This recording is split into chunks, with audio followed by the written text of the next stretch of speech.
आणि लग्नाच्या वरातीत मुलांचे नाचण्यावरून भांडण, वधू-वरांना विवाहानंतर एकत्रपणे जेवण करण्याऐवजी दवाखाना गाठण्याची आली वेळ। लग्नाच्या वरातीत मुलांचे नाचण्यावरून भांडण, वधू-वरांना लग्नानंतर एकत्र जेवण्याऐवजी दवाखाना गाठण्याची वेळ आली। बार्शी येथे वधू-वरांच्या रेशीम गाठी बांधण्यासाठी मंगलाष्टका म्हणण्याचे काम सुरू होते, तर इकडे वराड्यांना झोडपून काढले। बार्शी तालुक्यातील पिंपळगाव येथे बुधवारी हा धक्कादायक प्रकार घडला आहे। या प्रकारात 7 ते 8 जण जखमी झाले असून एकाची प्रकृती चिंताजनक आहे। लग्नाच्या वरातीत मुलांचे नाचण्याप्रसंगी झालेल्या भांडणामुळे सदरचा प्रकार घडल्याचे एकाने सांगितले। गणेश सोनवणे, उमेश वायकर, विनोद वायकर, भाग्यश्री सोनवणे, माया वायकर व भोसले असे जखमी झालेल्यांची नावे आहेत। सदरच्या घटनेनंतर पांगरी पोलीस ठाण्याचे सहाय्यक पोलीस निरीक्षक धनंजय डोने व सहकाऱ्यांचे एक पथक घटनास्थळी हजर होऊन पंचनामा केला। या प्रकाराने वधू-वरांना विवाहानंतर एकत्रपणे जेवण करण्याऐवजी दवाखाना गाठण्याची वेळ आली आहे।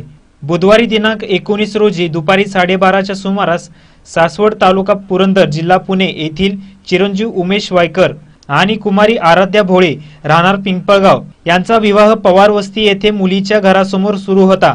विवाहातील धार्मिक विधी सुरू असताना मंगलाष्टका म्हणण्याचे काम सुरू होते।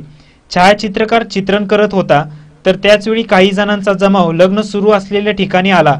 वराड्यांना काही समजण्या अगोदरच मध्येच गोंधळ करून हल्ला करून काही जणांना जखमी केल्याने मोठा आरडाओरडा सुरू झाला। या घटनेनंतर हल्लेखोरांनी बाहेर लावलेल्या 4 चाकीच्या काचा फोडून पळ काढला। या प्रकारानंतर नातेवाईकांनी पांगरी आणि बार्शी पोलिसांना माहिती सांगितली।